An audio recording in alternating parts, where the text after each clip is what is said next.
नमस्कार दोस्तों, कैसे हैं आप? मैं हूं गौरव और यह है ट्रांसफॉर्मेशंस। आज से अप्रॉक्सीमेट 10 साल पहले नीतीश कुमार ने बिहार में शराबबंदी लागू करी, या कह सकते हैं प्रोहिबिशन ऑफ अल्कोहल। और उस समय वो आरजेडी के साथ, राष्ट्रीय जनता दल के साथ अलायंस में थे, जो कि लालू प्रसाद यादव की पार्टी है, जिसको आगे उनके बेटे तेजस्वी यादव कंटिन्यू कर रहे हैं। तब से लेकर आज तक 10 साल में उन्होंने 3 बार अपने अलायंस पार्टनर बदले। पहले वो आरजेडी के साथ थे, उसके बाद बीजेपी के साथ चले गए, वापस आरजेडी के साथ चले गए, और 2024 में रिसेंटली पिछले साल ही वो वापस बीजेपी के साथ उन्होंने काम किया। पर ये जो प्रोहिबिशन है, ये जो बैन है, शराबबंदी है, 10 साल तक लगातार कंटिन्यू है। इसके ऊपर जो मेजर ऑब्जेक्टिव बताया गया, वो 3 ऑब्जेक्टिव बताया गया। पहला कि इससे क्राइम में रिडक्शन होगा, जो ये शराबबंदी है इससे।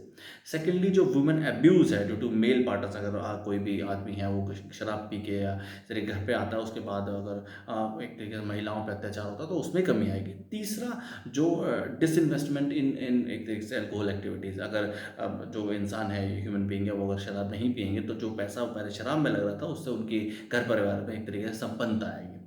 और अगर पिछले साल के, या एक तरीके से पिछले 10 सालों के डेटा के ऊपर बात करें, तो नेशनल फैमिली हेल्थ सर्वे के ऊपर से ऐसा बताया गया है, जो रेगुलर ड्रिंकर्स थे बिहार में, जो कि लगभग 17% थे, उसकी जो एक तरीके से परसेंटेज घटे, वो लगभग 10% हो गई है।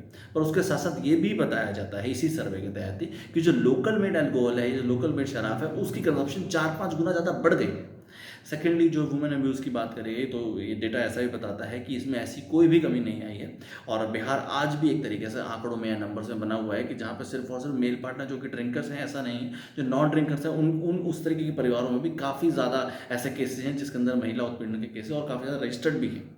थर्ड, जो कि इस तरीके की शराबबंदी के बाद जो स्टेट को ओवरऑल नुकसान हुआ है एक्साइज़ का, क्योंकि जब भी इस तरीके की चीज़ें बिकती हैं, या प्रॉपर शराब के ठेके, इन सब के टेंडर्स वेंडर, तो सरकार को काफ़ी सारा एक्साइज़ के रूप में, रेवेन्यू के रूप में काफ़ी पैसा आता है, वो सब आना ही बंद हो गया। बट ड्यू टू एक तरीके से sale of local made alcohol, ये जो लोकल शराब है, उसकी वजह से शराब के जो माफिया हैं, उन तक इस तरीके का पैसा पहुंचने का काम किया, जो एक तरीके से सरकार को रेवेन्यू के रूप में आता, वो उन सब माफियाओं को बचाने का काम कर रहा है।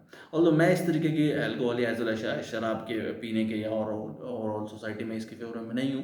बट किसी भी, कोई भी आप कोई ऐसा बड़ा चेंज लाना चाहते हैं सोसाइटी एट लार्ज या कम्युनिटी एट लार्ज के विकास के लिए, तो उसके लिए बैन करना ही रियल सोल्यूशन नहीं है। इसका तो प्रॉपर एग्जाम्पल हमें बिहार से देखने को मिल ही रहा है। जब तक अवेयरनेस नहीं होगी युवाओं के बीच में, स्कूली शिक्षा के तहत, हायर एजुकेशन के तहत, उनकी ग्रेजुएशन, पोस्ट ग्रेजुएशन के थ्रू, या अवेयरनेस कैंप्स, या ओवरऑल काउंसलिंग, या society at large, community at large के बीच में अवेयरनेस नहीं होगी, जब तक वो खुद इस चीज़ को नहीं समझेंगे कि ये सब चीज़ें स्वास्थ्य के लिए खराब है, और सोसाइटी एट लार्ज के लिए, समाज के लिए चीज़ें ठीक नहीं है, तब तक इन सब चीज़ों में कोई बड़ी एक तरीके से प्रोग्रेस हम नहीं पा पाएंगे। और उसका ये प्रॉपर एग्जाम्पल हमें बिहार से देखने को मिलता भी है।